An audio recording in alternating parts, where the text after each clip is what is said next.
Hi everybody, my name is Deacon John. I wanted to take just a minute to talk to you a little bit about patience. Now, all you have to do is turn on any sort of local news or any type of social media, and you will quickly realize that patience is a virtue that is in short supply, which is all the more reason that people like you and me need to pursue patience with an ever greater zeal and fervor. Why?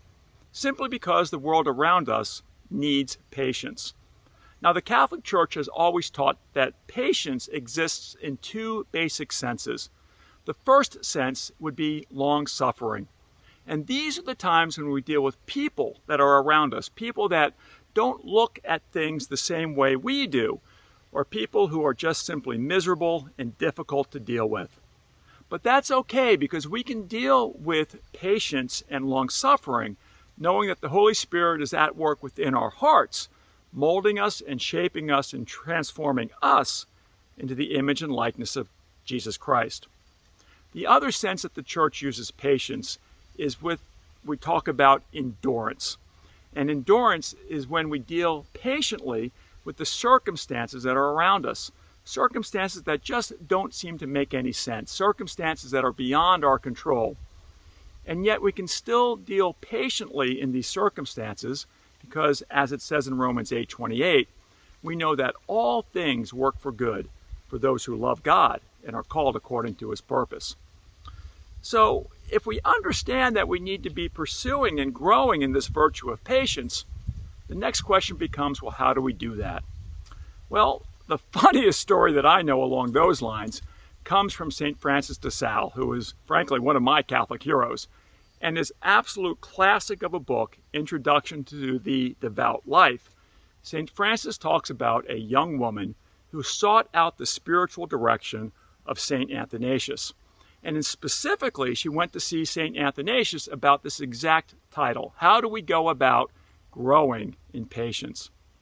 Well, what St. Athanasius did was he paired this young woman up with a much older woman, and the young woman became the caretaker for this older woman. Now, the problem was the older woman was cantankerous. She was just absolutely miserable, unable to be consoled. And so every single day, the younger woman had multiple opportunities to grow within this virtue of patience. It almost makes you remember the saying, be careful what you pray for.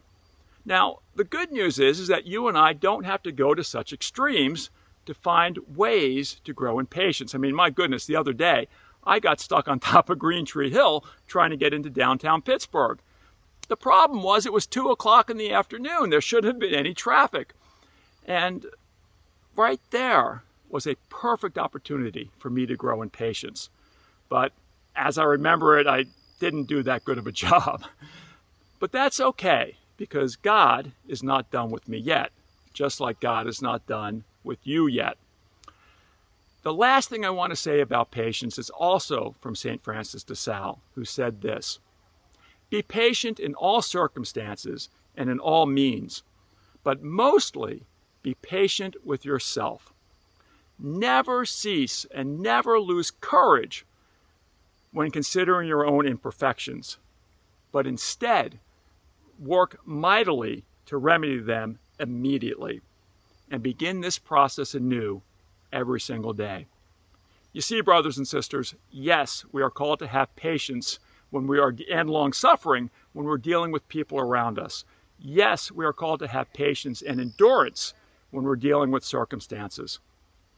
But mostly, you and I are called to have patience with ourselves as we continue to allow the Holy Spirit to mold us and shape us and transform us into the image of Jesus Christ.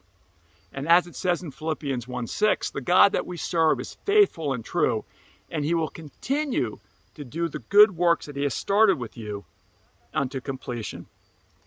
And one of those good works continues to be growing in the virtue of patience.